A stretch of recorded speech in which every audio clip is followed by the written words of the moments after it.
সুপ্রভাত প্রিয় বন্ধুগণ, আমি সঙ্গীতা আপনাদের সকলকে আমার চ্যানেল হ্যাপি সঙ্গীতাতে স্বাগত জানাই। আশা রাখি আপনারা সকলে ভালো আছেন, আমরাও বেশ ভালো আছি।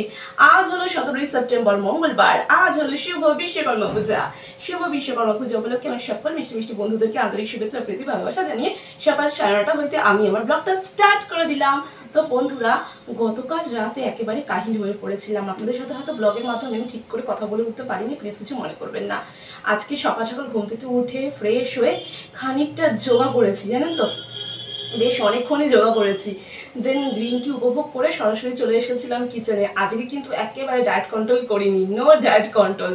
দিব্যি একেবারে আমরা কিন্তু প্রাতরাশটা উপভোগ করেছি, মানে আমাদের ব্রেকফাস্টটা আমরা উপভোগ করে নিয়েছি। আজকে ব্রেকফাস্টে করেছিলাম হাত রুটি, আর সাথে ছিল আলু আর পেঁপের চচ্চড়ি। এই যে খানিকটা রয়ে গিয়েছে, এটা ফ্রিজে রাখতে হবে। তো আমি আর রেহান মিলে দিব্যি আমাদের ব্রেকফাস্টটা সেরে নিয়েছি। তারপরে সিঙ্কে যে কটা বাসনপত্র ছিল ব্রেকফাস্ট করার পর, সে কটা বাসনপত্র পরিষ্কার পরিচ্ছন্ন করে একেবারে কিন্তু রান্না বসিয়ে দিয়েছি। আর ওদিকে রেহান বাবা জীবন এখন পড়াশোনা করছে, ওর আজকে স্কুল ছুটি রয়েছে। আগামীকাল রেহানের স্কুল ওপেন হবে। ওকে, সো মানে এক্সামের পর স্কুল 3-4 দিন ছুটি ছিল, অ্যান্ড আগামীকাল থেকে রেহানের স্কুল ওপেন হতে চলেছে। তো যাই হোক, আজকে কিন্তু রান্না বান্না একেবারে বসিয়ে দিয়েছি। এদিকে মসুর ডাল হচ্ছে, পেঁপে দিয়ে মসুর ডাল। অর্ধেক পেঁপে ছিল, পুরো পেঁপেটা দিয়ে তো পেঁপে আলুর চচ্চড়ি করিনি, অর্ধেকটা দিয়ে করেছি পেঁপে আলুর চচ্চড়ি, আর অর্ধেকটা ছিল তো মসুর ডালের মধ্যে পেঁপেটা দিয়ে দিয়েছি। তো পেঁপে দিয়ে মসুর ডালটা এখন হচ্ছে। অ্যান্ড আপনারা অনেকক্ষণ ধরে হয়তো লক্ষ্য করেছেন আমার পাশে কি রয়েছে। একদম পদ্মার ইলিশ কিনা আমি জানি না, তবে ইলিশ মাছ তো স্বাদে গন্ধে অতুলনীয় ইলিশ মাছ। তো বন্ধুরা, প্রায় 1 বছর কি 1.5 বছর, হ্যাঁ 1 বছর কি 1.5 বছর পর আমি আবারও কিন্তু ইলিশ মাছ রান্না করতে চলেছি আমার কিচেনটিতে, এবং জম্পেশ করে কিন্তু উপভোগও করব। সো এই যে ইলিশ, কি জিভের জল চলে এসেছে। তো তো এমন কেউ নেই যে ইলিশ মাছ ভালোবাসে না, তাই না? মোটামুটি কম বেশি আমরা সকলেই কিন্তু ইলিশ মাছ ভালোবাসি। ইলিশ ভাপা হোক কি বেগুন দিয়ে ইলিশের পাতলা ঝোলই হোক না। তো যাই হোক, আপনারা বুঝতেই পেরে গিয়েছেন সাথে যখন দুটি বেগুন রয়েছে।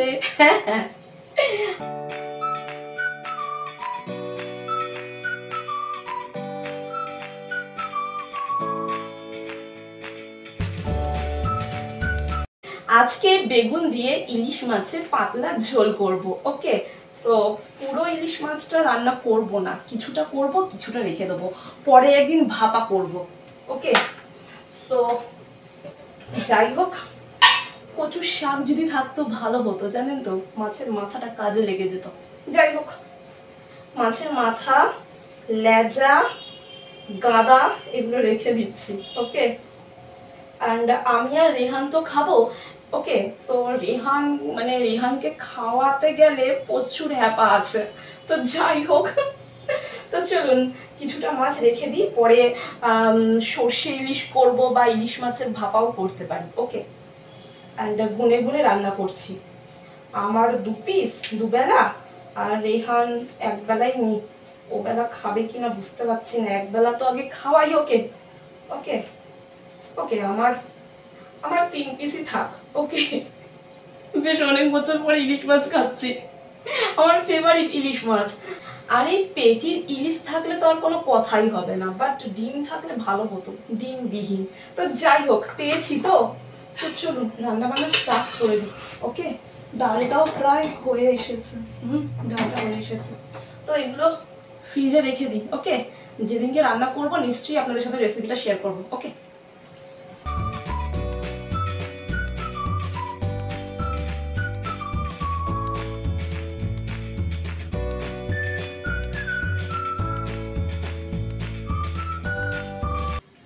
ইলিশ মাছের পেটিগুলোতে ভালো করে লবণ আর হলুদ মাখিয়ে নিচ্ছি। আর এই তো ফ্রাই প্যানে সরিষার তেল গরম করতে বসিয়ে দিয়েছি। তেলটা যথারীতি গরম হয়ে গিয়েছে। এখন এই যে লবণ আর হলুদ মাখানো ইলিশ মাছের পেটিগুলো সরিষার তেলে ভালো করে ভেজে নেব।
বেগুনটাকে চারপালি করে নিয়েছি, ভয়ে ভয়ে ছিলাম, পোকা নাই, পোকার ভয়তে ছিলাম, বাঁচা গেছে।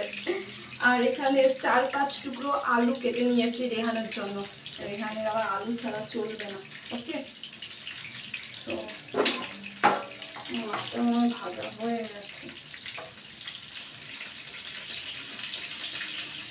ভয় করে বাবারে, ওইটাতে ছিটকে আসছে।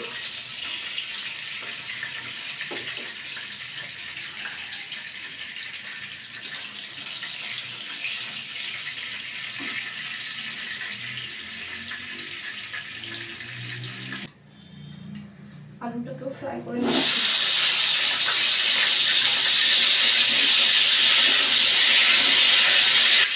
আলু বেগুন একসাথে ফ্রাই করে নিচ্ছি, দুটো বেগুন কেটে নিয়ে আসছি। ওকে,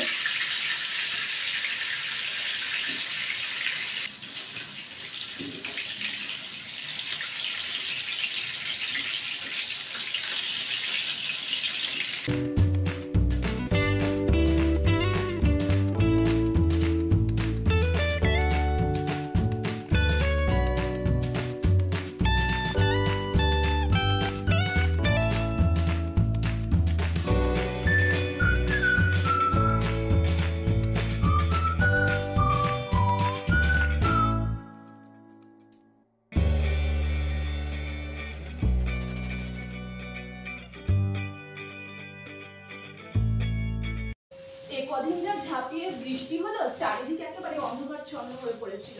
তবে আজকে তো সূর্যি মামার দেখা সাক্ষাৎ পেয়েছি, মেঘমুক্ত ঝলমলে রোদ্দুরে আকাশ। তাই দেখি আজকে না বালিশগুলো রোদে দিয়েছি, কটা বালিশ বারান্দায় দিয়েছি আর কটা বালিশ করিডোরে দিয়েছি।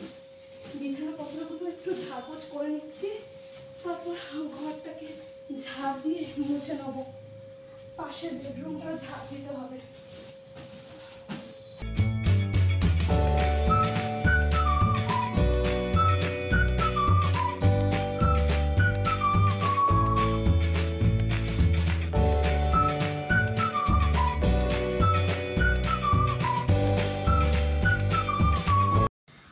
আলু আর বেগুনগুলো আমি লালচে করে ফ্রাই করে নিয়েছি। অবশিষ্ট যে তেলটা পড়ে রয়েছে ফ্রাই প্যানে আলু আর বেগুনটা ভাজার পর, তাতে খানিকটা ওই 1/2 টিস্পুনের মতন কালো জিরে ফোড়ন দিয়ে দিলাম, সাথে 2টি শুকনো লঙ্কা। ওকে,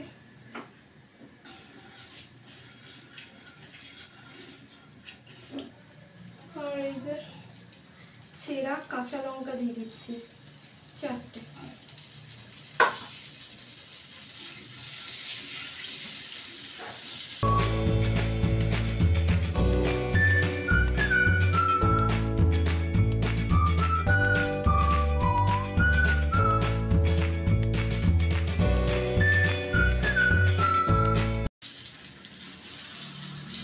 ফোড়নের তেলের মধ্যে কাঁচা লঙ্কাটাকে একটু ফ্রাই করে নিয়েছি, প্রচন্ড ঝাল বেরাচ্ছে। আর এই যে 5 টুকরো ভেজে রাখা আলু দিয়ে দিচ্ছি।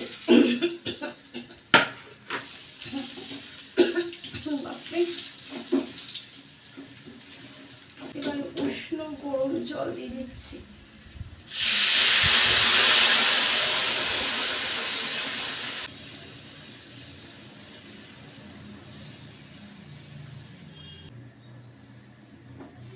তেল ঝোলের মধ্যে আলুটাকে সেদ্ধ করে নেবো। আলুটা সেদ্ধ হয়ে গেলে ভেজে রাখা বেগুনটা দিয়ে দেবো, তারপরে ভেজে রাখা ইলিশ মাছটা দিয়ে নামিয়ে নেবো। ওকে, আলুটা সেদ্ধ হতে একটু টাইম নেবে, তো আলুটা সেদ্ধ করে নেব।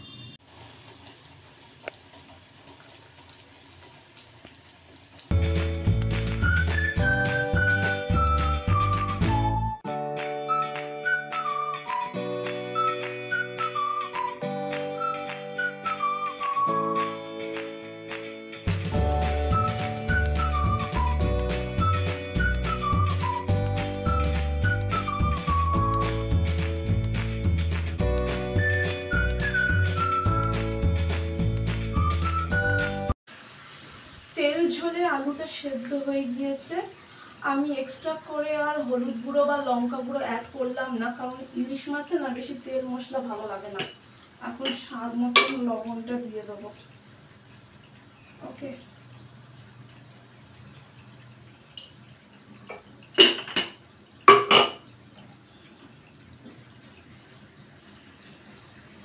কারণ ইলিশ মাছের তো নিজস্ব একটা টেস্ট রয়েছে, বেশি তেল মশলা দিলে ইলিশ মাছের নিজস্ব না টেস্টটা নষ্ট হয়ে যায়। আর এই যে উষ্ণ গরম জল দিয়ে দিচ্ছি এবার, কারণ ইলিশ মাছটাও দেবো, ভেজে রাখা বেগুনটাও দেবো, তেল ঝোলটা একটু টেনে আসবে। এক্সট্রা করে একটু গরম জল অ্যাড করলাম। এবার ভেজে রাখা ইলিশ মাছ আর বেগুনটা দিয়ে দেবো, দিয়ে ঢাকা চাপা দিয়ে নামিয়ে নেব। তাহলেই হয়ে যাবে বেগুন দিয়ে ইলিশ মাছের তেল ঝোল। আমি এখানে রেহানের জন্য আলু দিয়েছি, ওকে। আর একটা মাছের টুকরো, মানে মাছ ভাজার টুকরো আমি উঠিয়ে রাখবো রেহানের জন্য। রেহান বললো ও ঝোলের মাছ খাবে না, ঝোলের শুধু আলুটা নেবে। রেহানের অনেক নখরা আছে, ইলিশ মাছ খাবে না, তারপরে ছোট ছোট চারা মাছ খাবে না, ওর সেই রুই মাছ কাতলা মাছের পেটি চাই, ওকে। ওকে বেছে খাইয়ে দিতে হবে, একা একা খেতে পারবে না, একটা ওর জন্য থাক। কোনটা রাখবো ভাবছি, এটাই বেশি আছে মনে হয়, এটা দিয়ে দিই।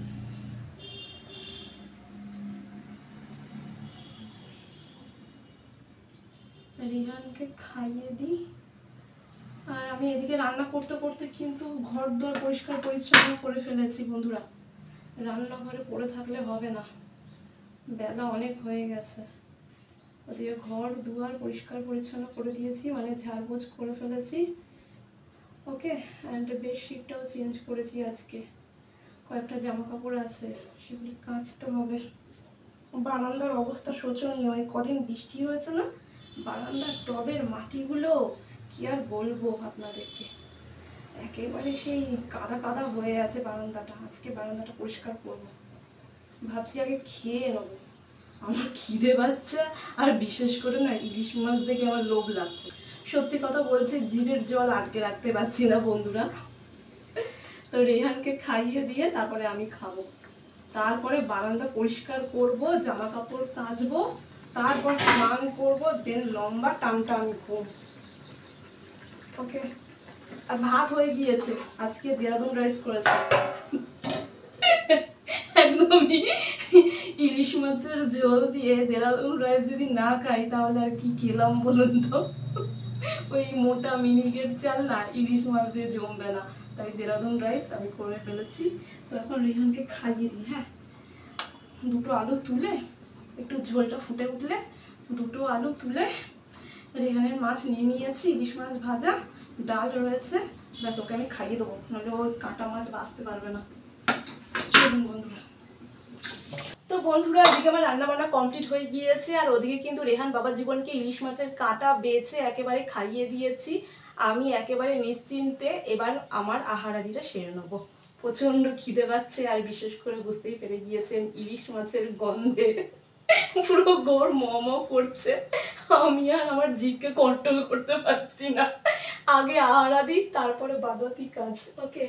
এই তো বন্ধুরা, বেগুন দিয়ে ইলিশ মাছের তেল ঝোল কেমন হয়েছে? খাসা হয়েছে, দেরাদুন রাইসের সাথে পুরো জমে যাবে। এই দেখুন, ইলিশ মাছ ছাড়া যায় না। তো চলুন আমি আমার আহারাদিটা কমপ্লিট করে নিই। আর আজকে কলা পাতায় খাবো। হ্যাঁ মানছি, অরিজিনাল কলা পাতা আমার কাছে নেই, তবে এই তো জোগাড় করে ফেলেছি আর্টিফিশিয়াল। তো চলুন, আর এই যে হজম করার জন্য শশাও কেটে নিয়েছি। চলুন। ও হ্যাঁ, এই তো দেরাদুন রাইস, ওকে।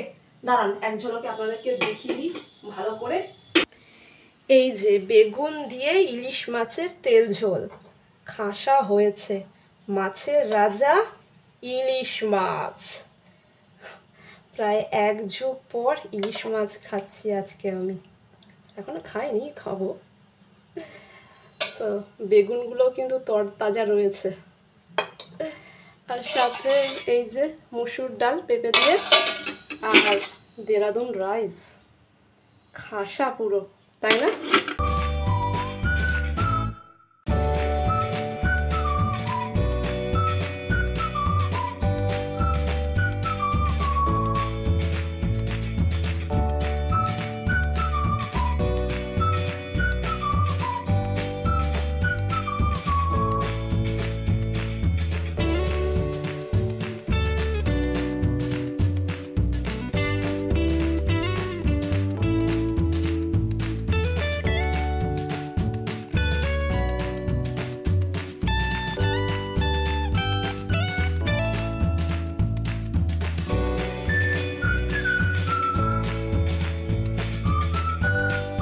এই ভর দুপুরবেলা একেবারে কবজি ডুবি ইলিশ মাছের সাথে গরম গরম ধোয়া ওঠা দেরাদুন রাইস দিয়ে আমি আমার লাঞ্চটা দিব্যি সেরে নিয়েছি।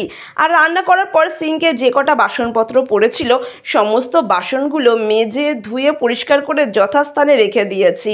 আর এই তো আগামীকাল যে ড্রেসটা পরে মন্দিরে পুজো দিতে গিয়েছিলাম সেই ড্রেসটা সহ আর কিছু জামা কাপড় ছিল সেগুলিকে একেবারে হাত কাচা করে বারান্দায় মেলে দিচ্ছি। এরপর স্নানাদি সেরে নিয়ে একেবারে লম্বা ঘুম দেবো। তাহলে প্রিয় বন্ধুগণ, বৈকালের দিকে আপনাদের সাথে আমার সাক্ষাৎ হচ্ছে, ওকে না? Hi friends, good evening all of you. So happy Vishwakarma Puja সকলকে। তো এখন রেহানকে নিয়ে যাচ্ছি স্যারের কাছে পড়াতে।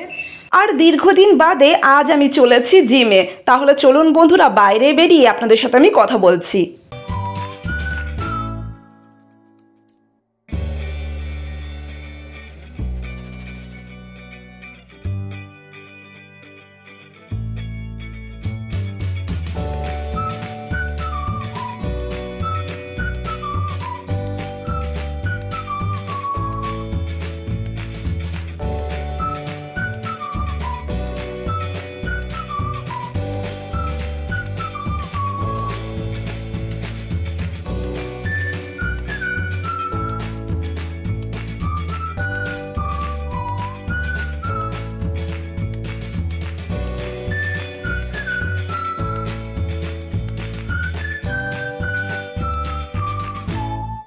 জিম থেকে বাড়ি যাওয়ার পথেই চলে এসেছি এখন আমরা বিশ্বকর্মা ঠাকুর দর্শন করতে।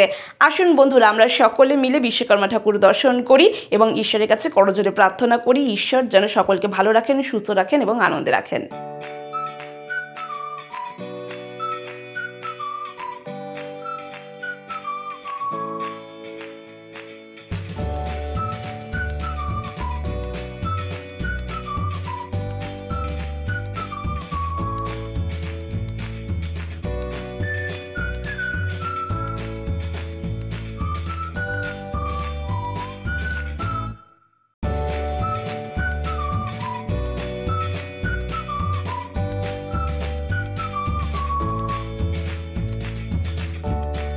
বিশ্বকর্মা দেব হলেন দেবশিল্পী, অর্থাৎ দেবতাদের শিল্পী। প্রতি বছর ভাদ্র মাসের সংক্রান্তির দিন বিশ্বকর্মা পূজা উদযাপিত হয়। দেবগুরু বৃহস্পতির ভগ্নী যোগসিদ্ধা ও অষ্টম বসু প্রভাসের পুত্র হলেন দেবশিল্পী বিশ্বকর্মা। ব্রহ্মাদেবের আদেশে সমগ্র বিশ্বের নকশা তৈরি করেছিলেন স্বয়ং বিশ্বকর্মা দেব। তিনি কর্মী, শিল্পী ও ব্যবসায়ীদের আরাধ্য দেবতা। তার সমস্ত সৃষ্টি নিখুঁত ও অমর। শিল্পীগণ বিশ্বকর্মা পুজোর মাধ্যমে নিজ নিজ শিল্পে পারদর্শিতা অর্জন করেন। দেবশিল্পী বিশ্বকর্মা দেবের কিছু অমর সৃষ্টি: স্বর্গলোক, দ্বারকা নগরী, হস্তিনাপুর, ইন্দ্রপ্রস্থ, কার্তিকের শক্তি, দেবরাজ ইন্দ্রের বজ্র, কুবেরের গদা, শ্রীকৃষ্ণের সুদর্শন চক্র, মহাদেবের ত্রিশূল, পুরীর জগন্নাথ দেব এবং সোনার অলঙ্কার।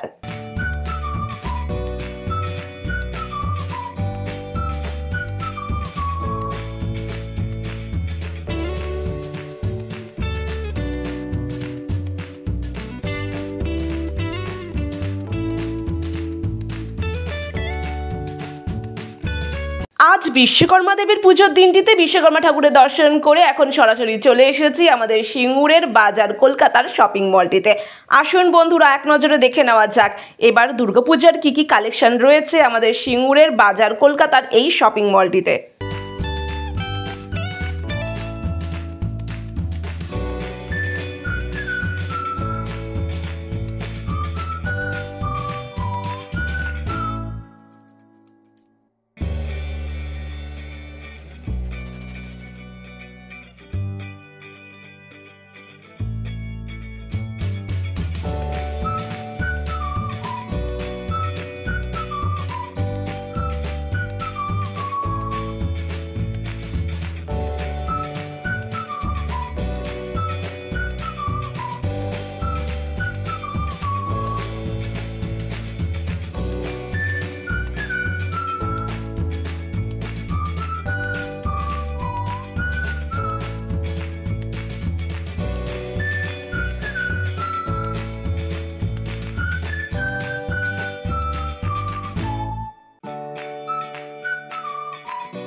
বন্ধুরা, সন্ধ্যাকালে রেহানকে মিসের কাছে পড়াতে দিয়ে আমি সোজা চলে গিয়েছিলাম জিমে।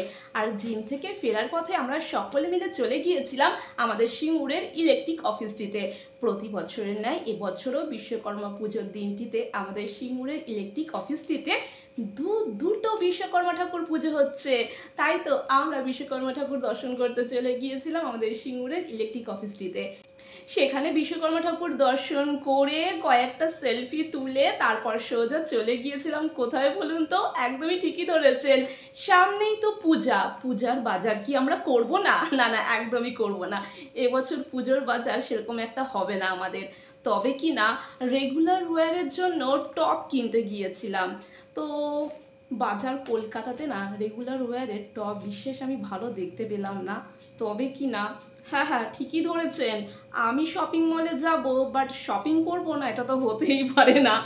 আপনারা তো দেখলেন ট্রায়াল রুমে গিয়ে দুটো ড্রেস ট্রায়াল করলাম। কেমন লেগেছে?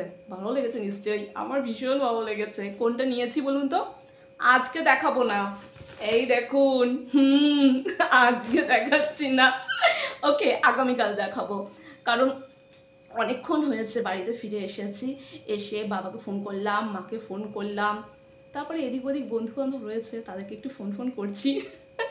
অ্যাকচুয়ালি ওরাও তো একা একা বাড়িতে থাকে, তাই না? সকলেই তো আমরা সাংসারিক মানুষ।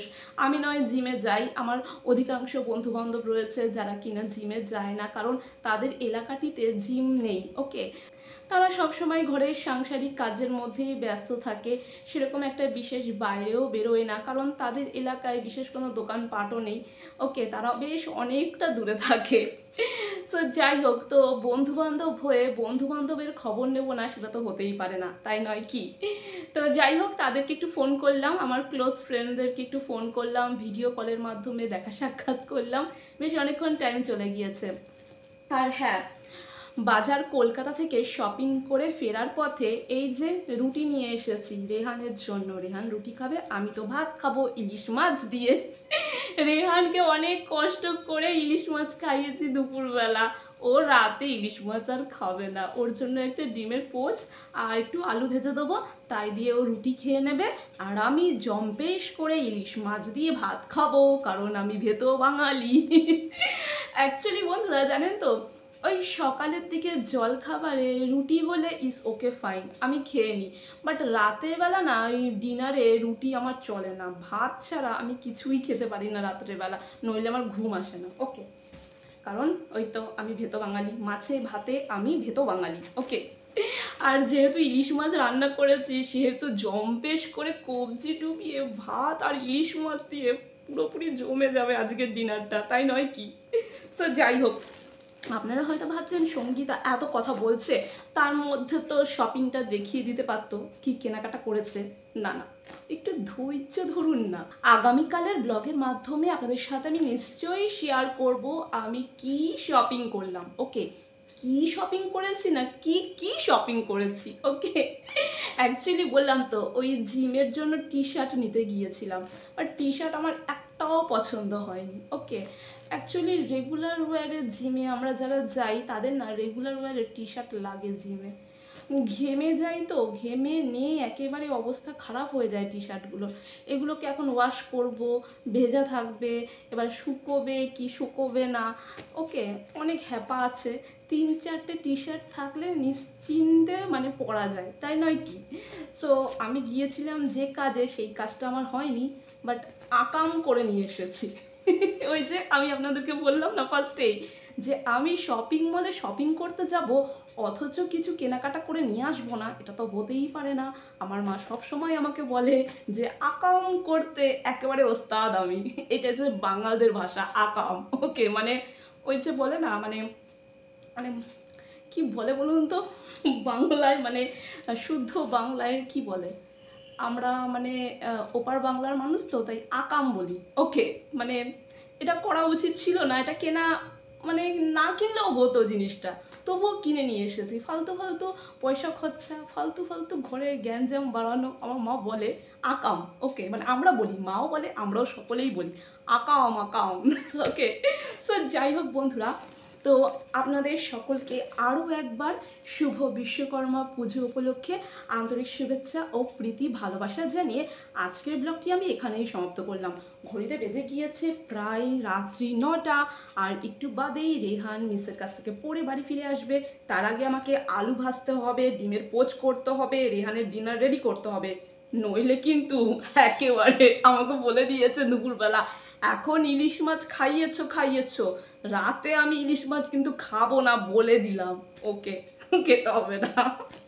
তো যাই হোক বন্ধুরা, এখন ফ্রেশ হব, মানে স্নান করব, ড্রেস চেঞ্জ করব, দেন কিচেনে যাব, আলু ভাজবো, ডিমের পোচ করব, রেহানের ডিনারটা একেবারে সাজিয়ে গুছিয়ে রেডি করব। রেহান আসবে, ফ্রেশ হবে, ডিনার উপভোগ করবে, দেন ঘুমিয়ে পড়বে। আজকে আর পড়াশোনা করবে না, সকাল থেকে পড়াশোনা করে যাচ্ছে। আজকে সকাল থেকে ওর কোচিং ছিল, বিকেলেও কোচিং ছিল, আগামীকাল রেহানের স্কুল রয়েছে, একটু রেস্ট তো দিতেই হবে। আগামীকাল সকাল সকাল রেহানকে ঘুম থেকে উঠে স্কুল যেতে হবে, তাই একটু রেস্ট তো বানতাই হয়, তাই নয় কি? আর আমিও একটু রেস্ট করব, আর পাচ্ছি না, বাপরে অনেক হেঁটেছি আজকে, অনেক হেঁটেছি, ফুচকা খেয়েছি। হ্যাঁ, আজকে মন ভরে প্রাণ ভরে ফুচকা খেয়েছি, পপকর্ন খেয়েছি, আর অরুণের আইসক্রিমও খেয়েছি। কিন্তু ব্লগটা মানে ভিডিও শ্যুট করতে পারিনি। সকলে মানে বন্ধু বান্ধবরা এক জায়গায় হলে না, মানে জমজমাটি একটা আড্ডা, পুজোর বাজার, কে কি কেনাকাটা করছে না করছে, মানে অনেক গল্প। ওকে, বেশ অনেকদিন বাদে বাইরে বেরিয়েছি, অনেকদিন বাদে তাদের সাথে আমার দেখা হয়েছে, অনেক গল্প গুজব, আমার কথা তারা শুনলো, তাদের কথা আমি শুনলাম, একটু মানে নিজেদের মধ্যে টাইমটা কাটানোর চেষ্টা করলাম। আর ভিডিও শ্যুট করার ইচ্ছে হলো না। ওকে, তো যেটুকু করেছি আপনাদের সাথে শেয়ার করেছি আজকের বিশ্বকর্মা পুজোর ব্লগটির মাধ্যমে। আশা করি আমার আজকের বিশ্বকর্মা পুজোর ব্লগটি আপনাদের নিশ্চয়ই ভালো লেগেছে। যদি ভালো লেগে থাকে একটি কমেন্টের মাধ্যমে জানাবেন, একটি লাইক অতি অবশ্যই করবেন, এবং আমার চ্যানেলের ভিডিওগুলি আপনারা আপনাদের বন্ধু বান্ধব আত্মীয় স্বজনের সাথে অবশ্যই শেয়ার করতে পারেন। এবং যে সকল বন্ধুরা আমার ভিডিওগুলি দীর্ঘদিন যাবৎ দেখে চলেছেন কিন্তু এখনো পর্যন্ত আমার চ্যানেলটিকে সাবস্ক্রাইব করে উঠতে পারেননি, অতি অবশ্যই আমার চ্যানেলটিকে সাবস্ক্রাইব করে দেবেন, এবং সাবস্ক্রাইব করার পর পাশে থাকা অল বাটনে হিট করতে ভুলবেন না। সো ফ্রেন্ডস, আপনারা সকালে ভালো থাকবেন, সুস্থ থাকবেন, এবং অনেক অনেক আনন্দে থাকবেন। আর একটি ফাটাফাটি ব্লগ নিয়ে আমি সঙ্গীত আপনাদের মাঝে উপস্থিত হয়ে যাব। আজকের মতন শুভরাত্রি।